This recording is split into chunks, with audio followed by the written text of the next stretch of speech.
Olá a todos, eu sou Bruno Notter Jung, estou aqui com o Felipe Tomé e esse é o Tal do Hacking. Queria agradecer aos nossos convidados por estar aqui hoje e a gente vai bater um pouquinho sobre a pane global e o como ela afeta todas as empresas e também um pouquinho de consciência aí na questão de cibersegurança, né? Pessoal, obrigadão por estar aqui com a gente hoje. Obrigado, Causaneto. Obrigado, Vanderlei. E hoje eu tenho certeza que a gente vai falar de muitas aleatoriedades, não só do tema que vem tendo um hype aí nos contatos de WhatsApp de todo mundo. E vamos ver como é que vai ser. No off aqui, papo esquentou. Pessoal, uma pane global, de fato não teve nenhum cyberataque, não foi uma questão de cibersegurança, mas desperta de certo modo, como eu disse para vocês, o quão nós, como um todo, somos reféns da tecnologia, né? O quão esse tipo de acontecimento, para vocês, liga uma luzinha, talvez, para a cibersegurança. Olá, Calça. Bom, primeiro, obrigado pelo convite, é um prazer estar com vocês, né? Meus amigos, posso falar assim, de tantas coisas juntos. Conhecendo o Vanderlei hoje, um prazer, Vanderlei. E, bom, o que a gente viveu, né, na última semana, nesse apagão, mostrou realmente o que a gente já sabia, a gente que trabalha na área, o quanto a gente é dependente. Primeiro da energia elétrica e, na sequência, né, da rede mundial, aí, da internet, de todas as aplicações que a gente usa. Hoje a gente não consegue estudar, a gente não consegue pagar conta, trabalhar, nada, se você não tiver na empresa a internet, se você não tiver energia elétrica, né? E assim, quando você tem um incidente dessas proporções, né, que não foi um ataque, mas foi um incidente, né, de todo mundo ficar sem as ferramentas, sem o acesso, a gente vê o impacto disso, a gente vê o quanto os planos de continuidade eles ainda são incipientes, né, pouco testados, né, o que a gente conversou hoje, Felipe, da necessidade sempre dos testes, né, de fazer tabletop test, de fazer teste de penetração, teste de phishing, teste de ransom, ele está sempre testando efetivamente a continuidade do negócio. Isso mostrou para a gente o quanto a gente ainda está imaturo, mesmo grandes empresas americanas que investem fortunas. Imagina as nossas empresas que têm resistência em investir pesado, e é necessário, mas isso acho que serviu de uma fotografia, né? Uma fotografia de um cenário que não deixou as pessoas felizes, mas que abre uma oportunidade para olhar e evitar que isso aconteça de novo. Legal. Pô, muito bem explicado, Carlos. Bom, um prazer aqui todos, prazer em me conhecer. Muito obrigado pelo convite. Bom, gente, o que eu posso falar, que eu estava conversando já em off também com o pessoal, o quanto a gente conhece dos nossos riscos, né?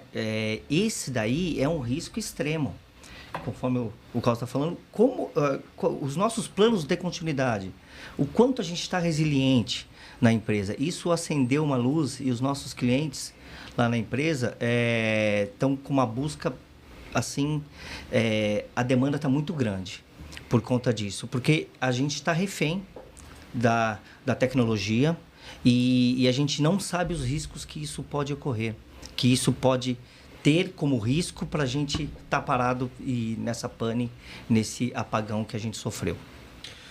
O pessoal já vai me conhecer até como Felipe Tomé da barraquinha da pipoca, pelo tanto que eu dou desse exemplo. Mas um pouco do que o Causaneto comentou, a questão de testar, de conhecer realmente o seu negócio. Um pipoqueiro, ele tem lá a sua barraquinha humilde de pipoca, mas ele tem mais milho do que ele precisa, mais saquinho do que ele precisa. Ele tem 2 maquininhas para ele cobrar. Ele tem a plaquinha do Pix dele. Ele tem 2 botijões de gás.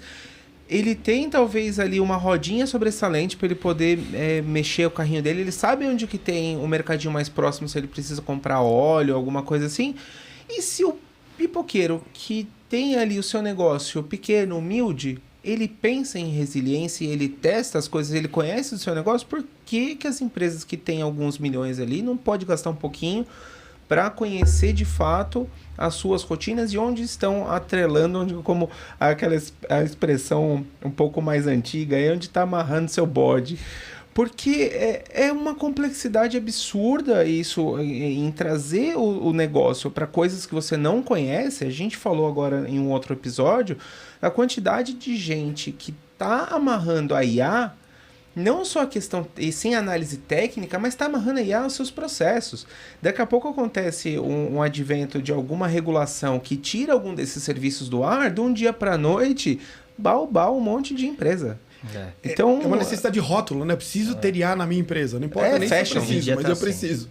É fashion. Então, por ser fashion, as pessoas estão colocando os pés pelas mãos, não testam, não sabem de fato o impacto positivo e negativo daquela solução e estão vivendo a Deus dará. E até quando a gente fala, né, da dependência, me lembrou de um outro episódio, que foi aquele deslizamento em São Sebastião, no ano passado, que as pessoas tinham dinheiro na conta, só que você não tinha internet. Como é que você paga? Com o teu cartão de crédito, as pessoas não conseguiam comprar água.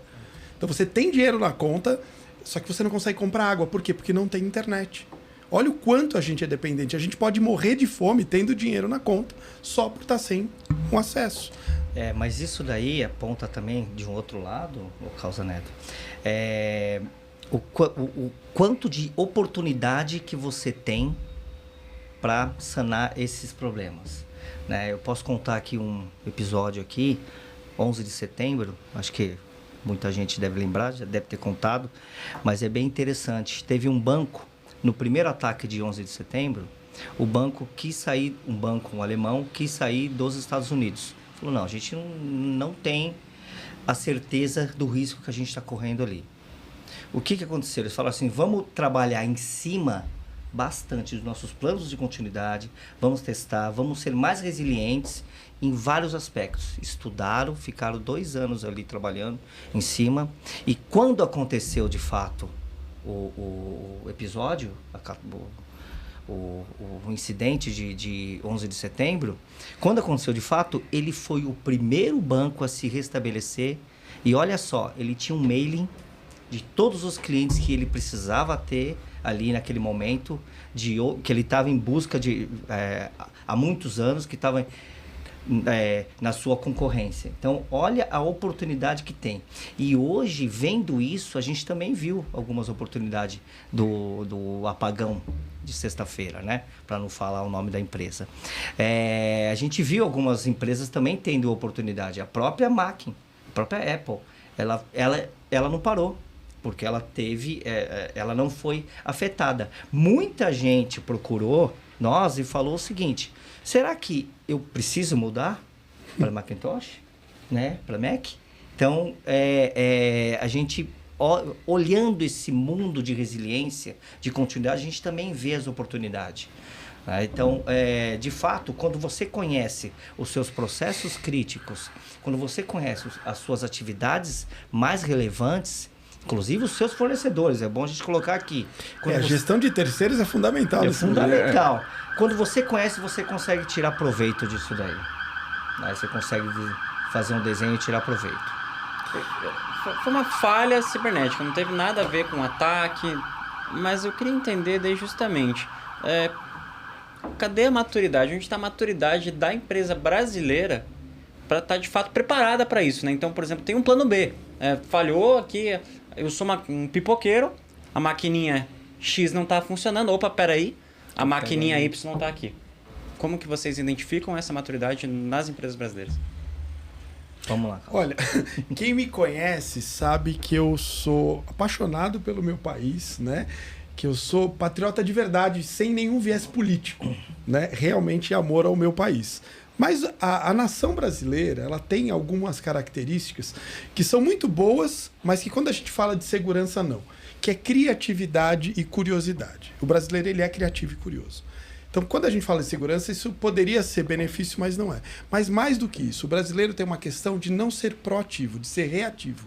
E é isso que me preocupa. Porque uma oportunidade dessa, como o Vanderlei disse, uma empresa proativa, ela olha para um evento desse, chama a equipe dela de segurança, a equipe de infraestrutura e fala, gente, como é que a gente evitaria que isso acontecesse? Como é que numa situação dessa, se não atingiu a gente, tivesse atingido, como é que a gente teria uma solução de continuidade, um plano de contingência?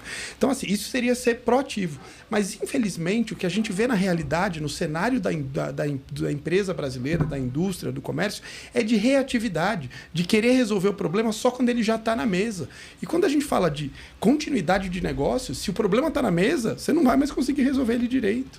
Então, assim, acho que sim, é uma oportunidade e todo empresário aí que está vendo a gente, é hora, de repente, de pôr a mão na consciência e falar assim, cara, e se fosse comigo?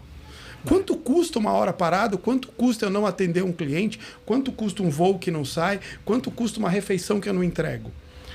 Tanto do ponto de vista comercial, do dano material ali, quanto do ponto de vista reputacional, que é o mais importante.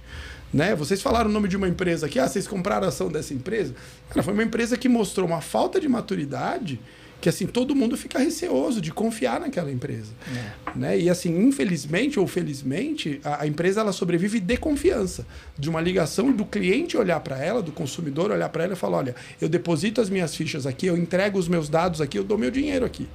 Só que se a empresa começa a mostrar uma falta de maturidade, de começar a ter problema, a empresa que eu contratei para me fornecer, por exemplo, internet, não é uma empresa segura. Então eu vou pensar na outra. Uma empresa, por exemplo, que me fornece um sistema, né? Por exemplo, será que eu tenho que mudar para o Macintosh porque a Microsoft teve esse problema? Isso é um dano reputacional. É um dano. Então, assim, eu entendo que o empresário precisa começar a olhar para a segurança digital, para a cibersegurança, para a segurança como um todo, com um olhar muito sério. Porque hoje a gente migrou, queira ou não, a gente migrou para o ambiente virtual. Os meios de pagamento estão lá, todas as informações dos nossos funcionários estão hoje com a Receita Federal no ambiente eletrônico, está tudo ali. Se você perder o contato, se você tiver um ransomware, por exemplo, ou tiver um incidente como foi esse, e você não tem acesso, a sua empresa quebra. E quanto menor a empresa, mais ainda. Né? Eu vi um índice naquele dia que eu estava no evento, Bruno, do INCC, de que de cada 10 empresas, né? Até falei isso na nossa conversa, de cada 10 pequenas e médias empresas que sofrem um incidente grave, 6 fecham em menos de um ano. Então, assim, precisa ter um olhar sério para isso. Precisa. Né? Não, de fato, precisa ter um olhar sério. Eu sou um pouquinho mais otimista. Eu venho desse mundo, né? Tá fazendo, acho que agora em agosto, fez 18 anos que eu trabalho com resiliência.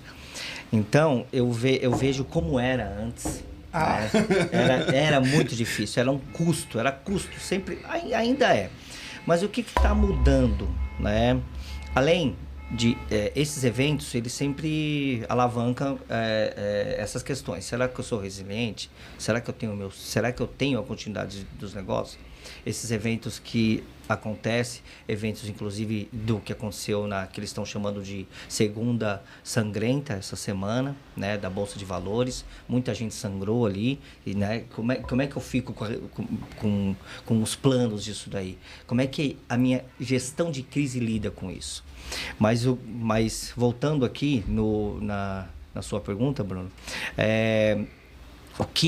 hoje eu acho que está mudando bastante do que já foi.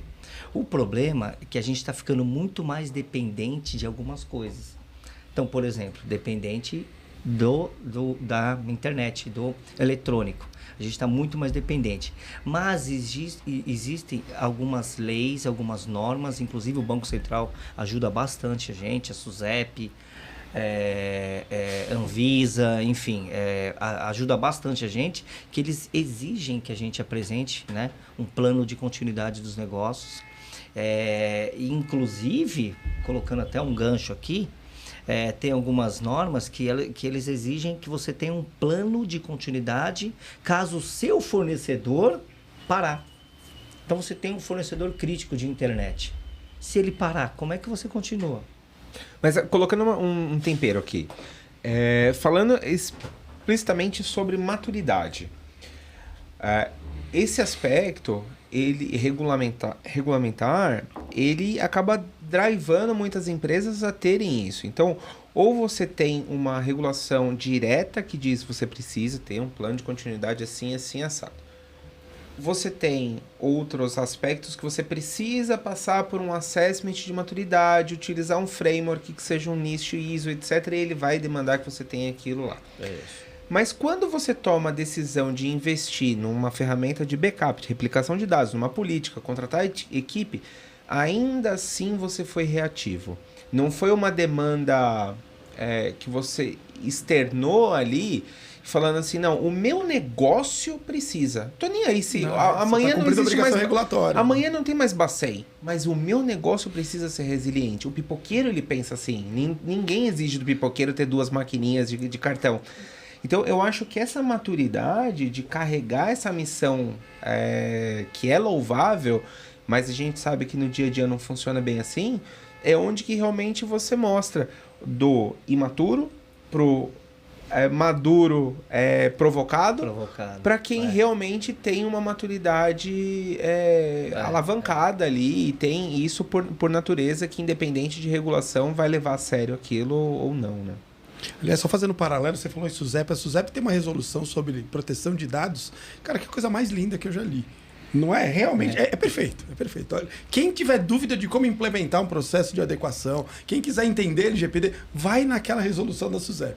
É impressionante. Então, assim, tem elementos que trazem, né, para facilitar a vida da gente. Mas mesmo assim ainda e mesmo assim você pegar e as corretoras, muito pouco delas olhou para isso.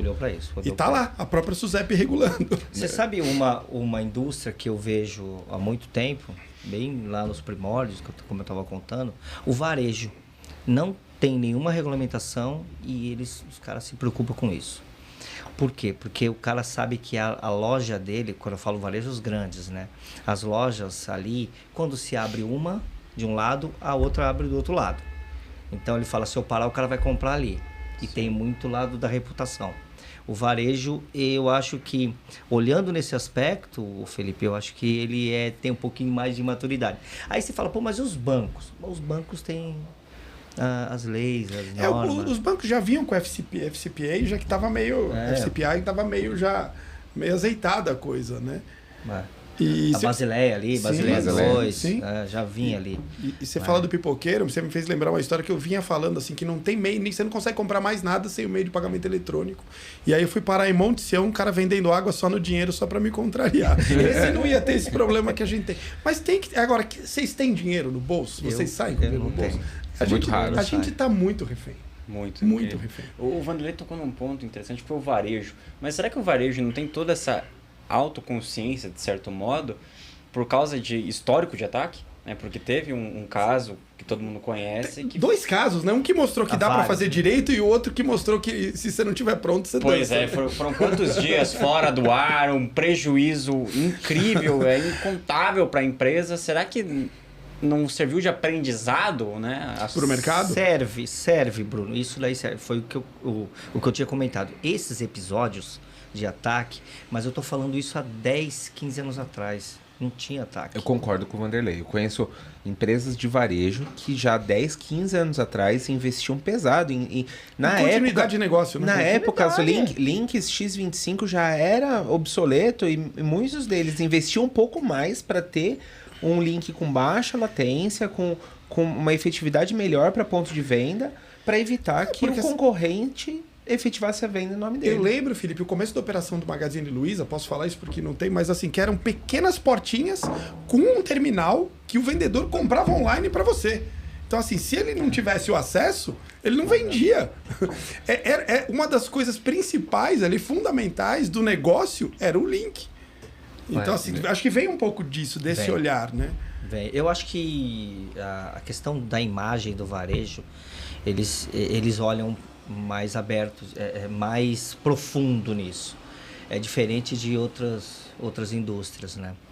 Mas é isso. Acho que o varejo está muito além ainda. Mas você vê uma maturidade ainda maior que os bancos. Por exemplo, o banco, a gente vê um investimento, um volume de investimento muito grande, né? Porque é regulado. O Pix, por exemplo, ele precisa ter 40 segundos de transação total. Como é que o cara, acho que vocês sabem como é que funciona. O cara vai lá, vê, enfim, olha a chave, volta, autoriza tudo, e ele é regulado.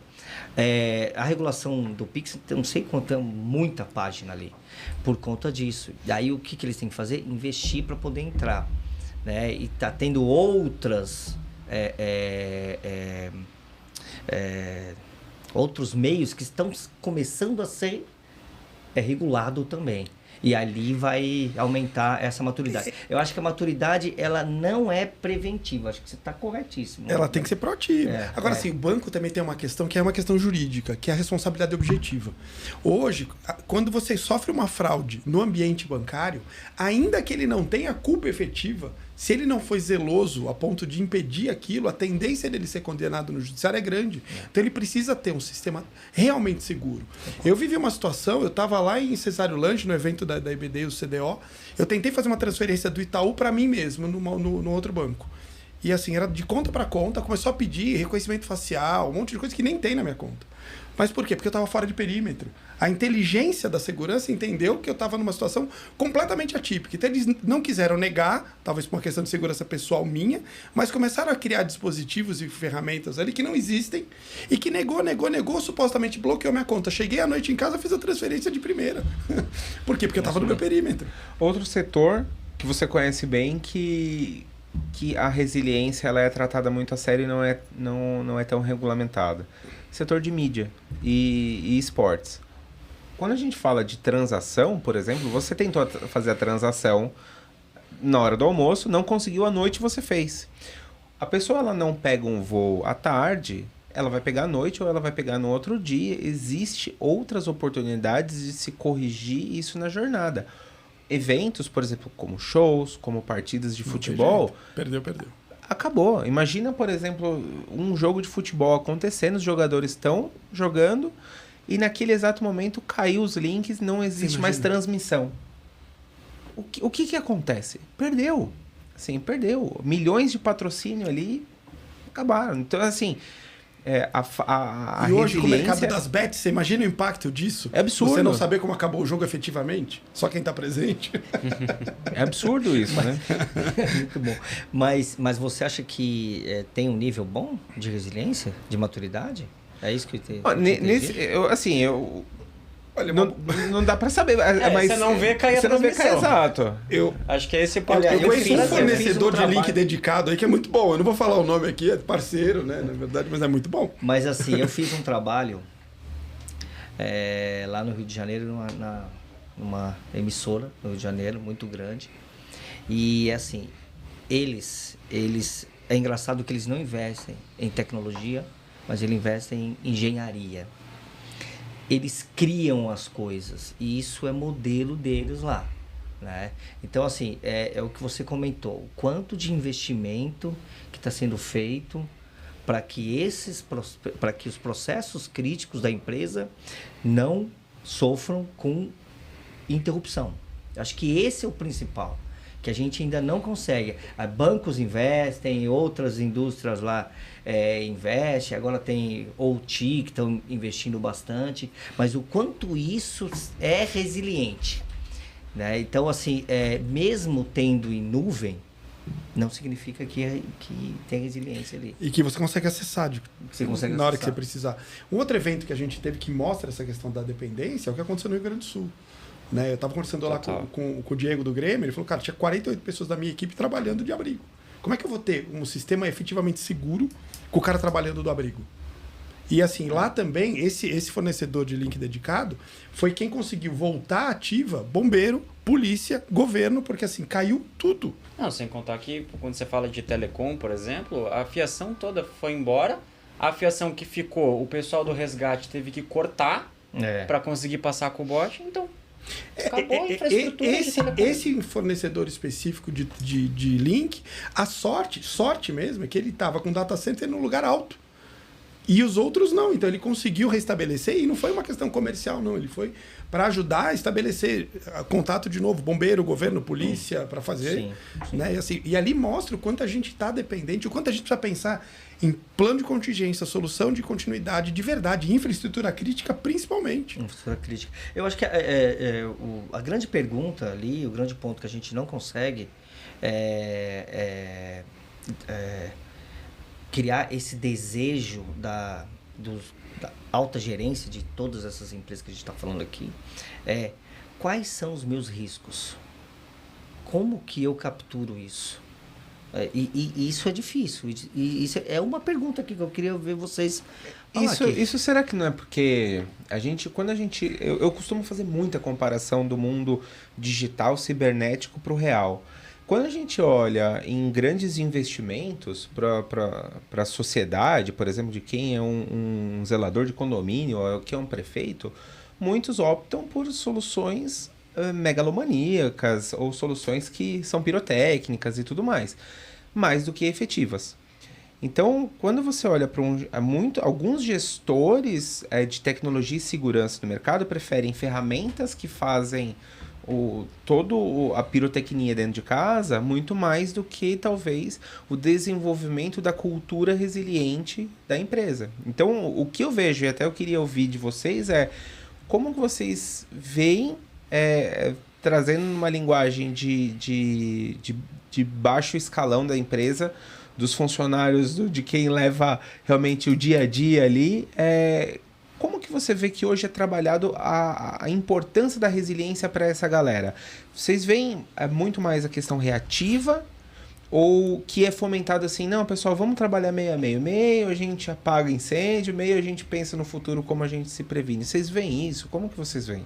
Eu acho que se você está falando, Felipe, dá para a gente fazer um transporte para o mundo jurídico, de que você pega empresas grandes, dificilmente elas contratam escritórios pequenos, ainda que tenham muito conhecimento. O gerente jurídico, para ele não se expor, ou o diretor jurídico, ele prefere contratar escritórios grandes, que muitas vezes não fazem uma entrega igual faria o pequeno. Então, fazendo um transporte aí para ficar mais claro, né? Então, assim, eu acho que falta, sim, olhar para o que resolve o problema. Vocês sabem, eu tenho muitos amigos que são CISOs, eu vivo esse mundo dos CISOs. É muito comum do CISO assumir uma empresa e falar assim, para que vocês compraram isso que ninguém nunca usou? Para que vocês compraram isso que ninguém nunca usou? É natural, e foram grandes investimentos de coisas que ninguém implantou efetivamente. Mas assim, voltando até quando você fala do mundo físico, mundo digital, me veio uma lembrança. Vocês são muito jovens aqui, eu sou mais velho. Em 98, mais ou menos, teve um apagão aqui no Brasil muito grande. Vocês deviam ser crianças. Ou nem. Acho que eu lembro disso, eu lembro. Foi um apagão assim. Eu tava saindo do Shopping Center Norte de carro. Quando eu caí na marginal, eu ouvi gritar, de quando acaba a luz. Só que eu olhei para os dois lados da marginal, não tinha luz nenhuma. Falei, cara, tá esquisito. E na época eu morava com os meus avós, um prédio grande, 11º andar, mas por que eu tô falando tudo isso? Acabou a energia em vários estados. Só que naquela época a gente não era dependente de internet para nada. Nada. Meu avô ligou um radinho de pilha e eu fiquei... Porque ainda liguei para minha mãe no interior, ela falou, não, aqui também não tem luz. Eu falei, nossa, o negócio é sério. Mas assim, meu avô ligou um radinho de pilha e a Jovem Pan, ou sei lá, a AM, acho que era a Jovem Pan AM, tava conseguindo transmitir. E aí, assim, fiquei sabendo que estava em vários estados, mas assim, não mudou nada da vida de ninguém, porque a gente tinha dinheiro no bolso, porque a gente não usava a internet. Hoje a gente usa para tudo.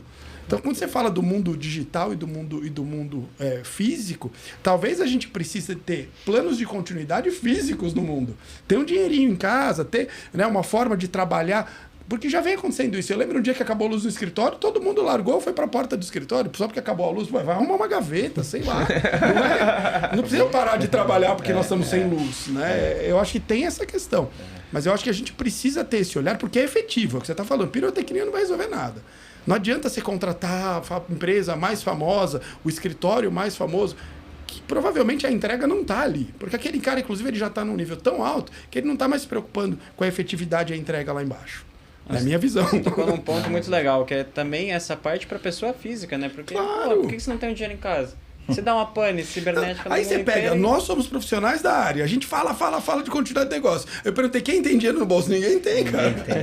E não teria, se tivesse... Acabou o banco, tá todo mundo tem um pobre dólar aqui. da sorte aqui. Um dólar da sorte na carteira. Pra não falar que é mentira, eu tenho... Na minha carteira eu tenho dólar, eu tenho Polislot, que é da Polônia, e tenho real. Então, eu tenho mais moeda estrangeira na carteira do que a nacional, cara. Pois é, cara. Entendeu? É uma situação complicada. Mas falando do chão de fábrica, o Felipe, que você comentou, eu acho que ainda é muito pouco, tá? Muito pouco. As empresas investem muito pouco em dar conhecimento de o que é resiliente, o que é importante.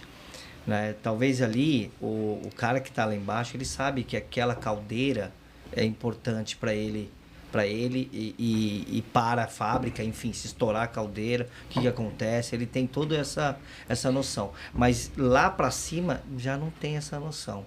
Então, eu acho que está um pouco desconexo ali. Né? O que é resiliente? Quando a gente faz vários trabalhos, a gente anda pela empresa inteira, né? Conversa com todo mundo, desde lá do chão de fábrica até lá em cima. Quando a gente leva os riscos que o pessoal identificou, o que é mais crítico, lá para cima, eles falam assim, ué, eu não sabia que isso daí era tão crítico para a empresa. Não. Aí tem a outro ponto. Não. Isso aí você tira para lá. Vamos olhar isso daqui, que é o faturamento, que é isso aqui, que é isso aqui. Então, assim, ainda está um pouco desconexo, né, do que é resiliente. Então é uma questão de linguagem, né? E eu falo bastante disso, que a gente precisa conseguir ter uma linguagem única na empresa. Porque você tem lá o board falando de negócio, falando de dinheiro. Você tem o CISO, o SI falando de cibersegurança. Você tem o jurídico falando de jurídico. Cada um numa língua completamente diferente. Ninguém se entende, ninguém entende a importância do que o outro está falando. Então eu acho que é uma via de mão dupla. Assim como o board precisa entender, né, o que o CISO está falando, o que o jurídico está falando, o CISO e o jurídico têm que entender o que o board está falando. Não adianta a gente querer criar toda uma arquitetura de segurança sem olhar para o negócio efetivamente, entender qual é aquele negócio. Porque assim, é o que eu falo, não sou o jurídico do não, porque a coisa mais fácil é falar não dá. Segurança e jurídico, não pode, não dá. O cara precisa. Então assim, vamos tentar fazer uma forma de dar que seja menos impactante? É um pouco disso, entender esse bolo. Tem um colega que ele é CISO, ele costuma fazer uma provocação assim. Quando alguém vem falar que quer fazer alguma coisa, para eu falar que não, é só eu falar que não. Se a pessoa insistir, eu começo a falar um aspecto técnico e aí ninguém refuta. Por outro lado... Você fala um monte de sigla, né? Não, aí ele fala assim, por outro lado, comecei a reparar que eu também sou vítima disso. Porque quando eu vou pedir dinheiro, as pessoas me falam uma linguagem de negócio que eu não entendo. E aí eu não consigo refutar e fica por isso mesmo. Eu falo assim, então, reflexões. Mas será que não... a gente já mencionou outras vezes aqui, essa contratação de milhares de soluções não tem muito a ver com, sei lá, terceirização de culpa? Porque... passou por sofremos um ataque. Aonde foi? Não, mas eu tinha uma solução X para isso aqui. Não tem a ver com isso, vocês acham? Eu acho que tem uma questão assim de muitos vendedores das mesmas soluções, o que preocupa um pouco no mercado. Às vezes a gente, assim, eu acabo sendo abordado por muito vendedor de muita coisa e às vezes você está vendo que tem 3, 4 querendo te vender exatamente a mesma solução. Eu acho que isso atrapalha um pouco a decisão, principalmente a decisão do board, que não entende nada do assunto. Né? Aí vem com soluções com preços diferentes. Mas eu acho que o que a gente precisa pensar é em efetividade. O que realmente eu preciso? Né? O que eu posso falar do Corinthians com muita alegria? A minha experiência no Corinthians, como DPO, como implantador ali da proteção de dados, é muito, muito feliz. Assim. Em diversos pontos eu tive prazer e orgulho do que estava acontecendo. Mas uma coisa que eu vejo, tudo que você quer levar de solução externa, se faz uma varredura de que se aquilo realmente é necessário, qual é o benefício que aquilo vai trazer e será que não dá para a gente desenvolver internamente? Porque a equipe de desenvolvimento é muito boa. Então não tem uma contratação por contratação, não. Para que você quer contratar isso? O que você espera disso? Vamos fazer uma POC para ver se eles entregam exatamente isso que você está esperando? Porque esse é o primeiro ponto. O segundo ponto, será que a gente não tem isso já dentro de casa? Porque ninguém fica olhando para isso. Você quer trazer de fora para mostrar que você está investindo. Será que a gente não consegue desenvolver algo próximo disso? Então, assim, é um trabalho que eu não vejo muito nas empresas que eu atuo também, porque assim, não, vamos comprar a solução, a solução é tanto, aí começa assim, é 10 milhões, mas vamos tentar com 8, com 7, e assim, você precisa daquilo tudo? E muitas vezes não. E aí aquilo vai ficar mais uma coisa na gaveta, junto com um monte de política e de regulação. Não, eu concordo com você. Eu acho que tem muitas soluções, na verdade, com nomes diferentes, e entregam a mesma coisa, e aí uma mais barata, uma mais com uma marca melhor, uma com marca pior. E aí, voltando um pouquinho do nosso tema aqui, o quanto... e isso é fato, né? Hoje em dia o pessoal está muito preocupado com a resiliência do fornecedor, está muito preocupado da continuidade. Então, inclusive a gente está implementando em grandes bancos, implementamos em outros lugares, uma gestão de terceiro. Mas é uma gestão de continuidade dos terceiros. Então, eu tenho que olhar para o terceiro. Sim. E eu tenho que olhar para o serviço que ele presta aqui para mim. Se ele ficar sem o serviço, o que eu faço? né? Não, ele entra em DR e eu espero. É isso que você faz? Não, não é. Então, isso é um ponto que eu gostaria até de colocar aqui, que eu acho que é o terceiro ou quarto ponto mais preocupante do ramo de resiliência hoje, esse. E isso traz uma autorregulamentação de mercado que é muito legal, porque assim, você começa a exigir que o teu fornecedor esteja realmente maduro. Sim. Isso é legal. Olhando e aí vira um diferencial competitivo. Olhando para aspectos até de frameworks de mercado, essa última mudança de versão do NIST carregou-se muito ali em supply chain e governança. São aspectos que tocam direto a conexão da segurança com o negócio e como que eu conecto o meu negócio com outros negócios, com outras empresas. Então, quão maduro eu sou, é uma nova resposta que o CISO tem que dar quando ele decide, vou me adaptar, vou sair do 1.1, vou para o NIST 2.0. Opa, agora tenho contas aqui a prestar com relação a essas duas conexões. Como que eu me conecto com o negócio e como que eu me conecto com meus parceiros. Risco de terceiro já foi pauta uma vez comigo. Eu até queria fazer uma pergunta para você, Walter. Questão de ataque. Então, por exemplo, meu terceiro foi atacado. Seja fornecedor, seja revendedor, um terceiro. Tem dados dos meus clientes dentro da base de dados atacada desse meu terceiro. Eu respondo por ataque? Olha, eu te respondo isso, Bruno, com um caso real e prático. Hoje eu estava de manhã lá no evento da SAP, o concurso da SAP teve um vazamento na Europa o ano passado.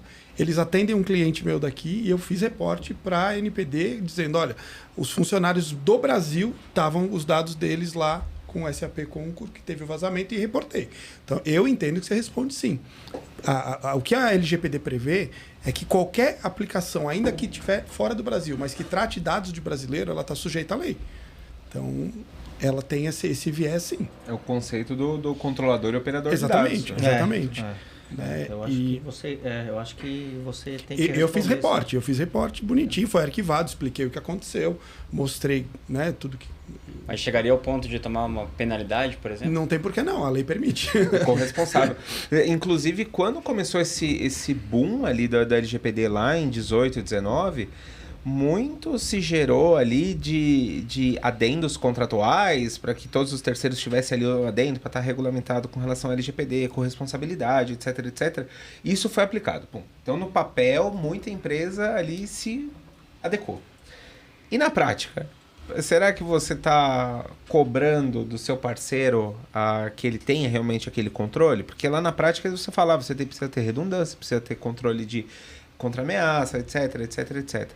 E na prática, você está cobrando, não está cobrando? Você está confiando só no que o cara assinou? Porque assim, você querer fazer a regulamentação do terceiro, a gestão do terceiro por mero contrato, obrigação contratual, é incipiente.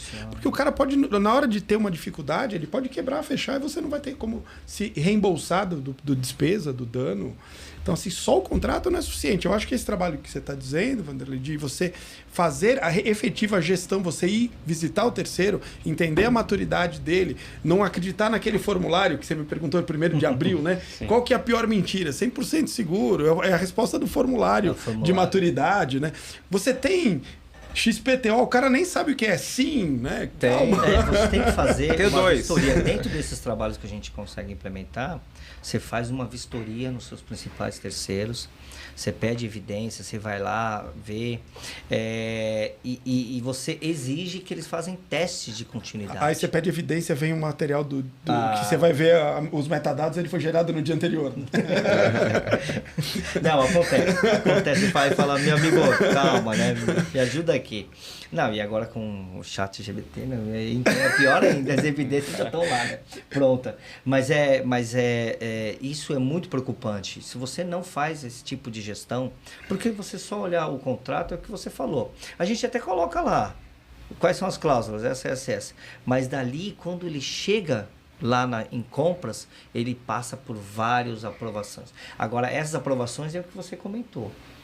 Aprovações, até o CISO fala, não, aqui não pode, esse cara não está seguro. O que acontece? A área comercial vai lá e caneta e libera, porque é um negócio, né? Claro, aí vem um outro controle de riscos, que aí vai em cima e fala, ó, você tem tantos dias para arrumar, tantos dias que tem que arrumar, senão a gente não consegue acompanhar. Mas existe uma avaliação, por exemplo, aí todos podem responder isso, se o risco vale a pena? Por exemplo, é uma falha leve, mas não... No negócio é risco, né? A empresa toda ela trabalha com risco calculado. Né? Não é que eu não posso ter risco, não. Eu posso ter um risco. Eu ando com um carro sem step. O apetite é o risco, né? O apetite é o risco. Né? O quanto eu tenho apetite a esse risco. Então, é o que você comentou. O cara ele me apresentou metade das evidências, as outras não. O quanto isso é risco, o quanto é importante cada evidência. E ali sai uma tabela, normalmente a gente faz assim, sai uma tabela ali de um cálculo dizendo passou, não passou, avaliar, não recomendado, e aí passa. E que nem quando a gente fala, né, de avaliar se o terceiro tem maturidade, por exemplo, no escritório a gente tem um braço de fusão e aquisição, um braço de M&A.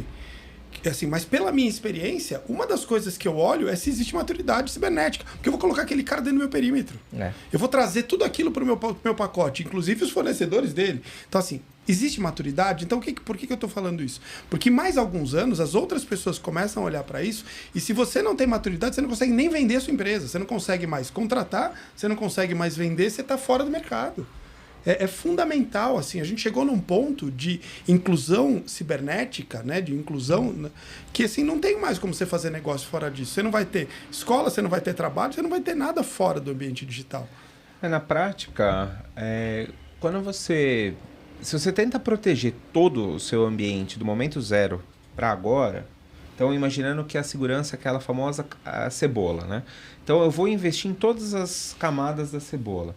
O negócio para, porque você precisa de um investimento colossal. Então, só aí você já tem que tomar a decisão muitas vezes você atravanca o negócio.